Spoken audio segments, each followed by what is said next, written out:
नमस्कार दर्शकों, मेरा नाम गौरव अग्रवाल है और आप देख रहे हैं अड़ी। आज के शो की शुरुआत एक कविता से। सड़कों पर निकली जो पीढ़ी नई, उनकी आंखों में चिंगारी है, बूढ़ी सत्ता की दीवारों से टकराने की तैयारी है। और बिल्कुल कुछ ऐसा ही हो रहा है नेपाल की सड़कों पर। नेपाल का युवा, या फिर और स्पेसिफिक कहें तो नेपाल का जेन जी सड़क पर उतर आया है और कारण है सोशल मीडिया के 26 प्लेटफॉर्म पर बैन और नेपाल की बूढ़ी सरकार में बढ़ता भ्रष्टाचार। और इसीलिए आप ये जो तस्वीरें देख रहे हैं, ये जो तस्वीरें इस वक्त मेरे बगल में आप देख रहे हैं, ये उन युवाओं का आक्रोश है। सरकार के खिलाफ उबाल मार रहा गुस्सा है। ये उन युवाओं का आक्रोश और गुस्सा है जो सरकार के में बढ़ते भ्रष्टाचार को लेकर बहुत ज्यादा चिंतित है। प्रदर्शन के रूप में नेपाल की सड़कों पर यह गुस्सा दिख रहा है। ये तस्वीरें ध्यान से देखते रहिए और देखते रहिए इन प्रदर्शनकारियों की उम्र भी, जिनको जेन जी कहा जा रहा है। कौन है जेन जी, क्या होते हैं जेन जी, ये सब मैं आपको बताऊंगा, लेकिन पहले ये पूरा मामला समझिए। दरअसल आज से 4 दिन पहले नेपाल की सरकार ने फेसबुक, इंस्टाग्राम, व्हाट्सएप और यूट्यूब सहित 26 सोशल मीडिया प्लेटफॉर्म्स को बैन कर दिया। कारण था नेपाल के स्थानीय कानूनों के तहत रजिस्ट्रेशन न कराना, जिसका नेपाल की सुप्रीम कोर्ट ने आदेश दिया था। नेपाल की सरकार ने इन सोशल मीडिया कंपनियों को यह निर्देश दिया था कि 7 दिन के अंदर directive on regulating the use of social media 2023 के अंतर्गत मंत्रालय में रजिस्ट्रेशन करवाएं और स्थानीय कार्यालय भी खोले।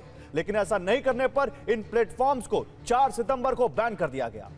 यह तो वो कहानी है जो सामने दिख रही है, लेकिन पर्दे के पीछे इससे भी बड़ी एक कहानी है जिसमें चीन और अमेरिका मुख्य किरदार है। माना यह जा रहा है कि नेपाल ने अपने इस कानून की शर्तें ऐसी रखी जिसके तहत चीनी कंपनियों ने तो खुद को आसानी से रजिस्टर करवा लिया, लेकिन अमेरिकी कंपनियां ऐसा नहीं कर पाई, क्योंकि उनके लिए नेपाल जैसे छोटे बाजार में इस तरह का रजिस्ट्रेशन बहुत खर्चीला था, इस तरह के नियम बहुत खर्चीले थे और वो नेपाल के मार्केट में बाहर हो गई रेस से। जिसके बाद इस आंदोलन के पीछे अमेरिका के हाथ को होने का भी शक जताया जा रहा है।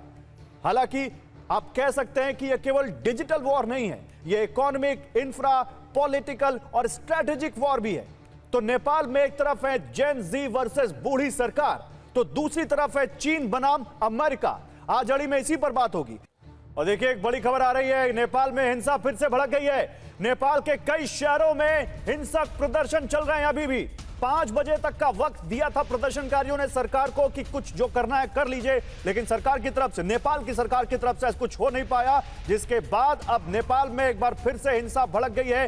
बानेश्वर सिविल अस्पताल में भीड़ घुस गई है। बानेश्वर काठमांडू का इलाका है जहां पर बहुत ज्यादा वीआईपी एस्टैब्लिशमेंट्स हैं।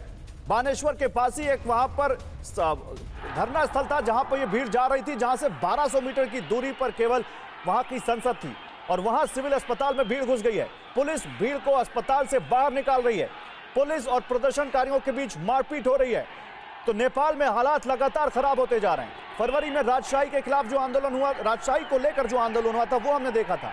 उससे पहले नेपाल में आंदोलनों की एक लंबी फहरिस्त रही है, लेकिन यह आंदोलन युवाओं का है। यह आंदोलन उनका है जिनकी उम्र मात्र 10 से 25 साल होगी। इस वक्त 2025 में जो हम बात कर रहे हैं, ये आंदोलन उनका है। अड़ी के सवाल इसी बीच, क्या सोशल मीडिया पर बैन लगाना नेपाल सरकार को भारी पड़ गया? क्या नेपाल की बूढ़ी सरकार जेन जी के मूड को भाप नहीं पाई? और हम बूढ़ी सरकार क्यों कह रहे हैं, यह भी बताएंगे आपको। लेकिन इससे बड़ा एक सवाल है, जो सबसे बड़ा सवाल है, क्या नेपाल में हो रहे हिंसक प्रदर्शन के पीछे चीन वर्सेस अमेरिका मेन गेम है? देखिए, एक बड़ी खबर है, नेपाल में सोशल मीडिया बैन के खिलाफ प्रदर्शन हिंसक हो चुका है और अब तक 20 प्रदर्शनकारियों की इस हिंसा में मौत हो चुकी है, क्योंकि नेपाल की सरकार ने न केवल कर्फ्यू लगाया है बल्कि प्रदर्शनकारियों को गोली मारने के आदेश दिए हैं। और कई सोर्सेस ये कह रहे हैं कि कुछ प्रदर्शनकारी जिनकी मौत हुई है, उनके माथे पर गोली लगी है सिविल अस्पताल में, जो बॉडीज गई हैं। 250 से ज्यादा लोग अस्पताल में भर्ती हुए हैं। नेपाली संसद में घुस गए प्रदर्शनकारी।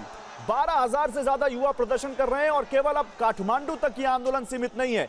यह आंदोलन पोखरा तक पहुंच गया है, नेपाल के दूसरे हिस्सों तक पहुंच गया है। और इसीलिए हम ये कह रहे हैं कि क्या ये अब बूढ़ी सरकार वर्सेस जेन जी हो चुका है?